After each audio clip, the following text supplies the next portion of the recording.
சொல்கிறேன், அவள் உங்களை உண்மையாக காதலிக்கல, அவள் நடிக்கிறா. நீ எதை வச்சு இப்படி நடிக்கிறேன்னு சொன்னோடனே, சரி நான் 8 நாட்களில் அவள் உங்களை உண்மையாக காதலிக்கல அப்படிங்கிறத நான் நிரூபித்து காமிக்கிறேன் அப்படின்னு சொல்லிட்டு, சரி இப்போ என்ன பண்ணுன்னு கேட்டோடனே, நீங்கள் இன்றைக்கி எப்படியும் அவள் வீட்டுக்கு போவீங்க.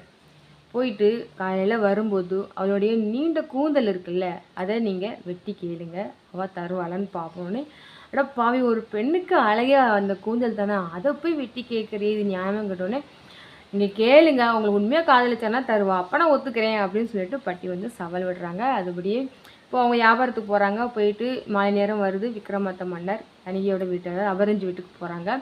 அவள் அன்னைக்கு கவனிச்சை விட அதிக மடங்கு விக்ரமாதித்த மன்னரை விழுந்து விழுந்து உபசரிக்கிறா. அடுத்த நாள் விடியுது. அப்போ மன்னன் வந்து சோகமாக இருக்கார். அதாவது அப்போ அவர் பேர் பார்த்திங்கன்னா பெரிய கரந்தை செட்டி தானே, சோகமாக இருக்கார். அப்போ அபரஞ்சு கேட்குறாங்க, எதுக்காக நீங்கள் இப்படி சோகமாக இருக்கீங்க கேட்டோன்னா, அவனுக்கு கேட்பேன், நீ எனக்கு கொடுப்பியா அப்படின்னு சொல்லி கேட்குறாங்க.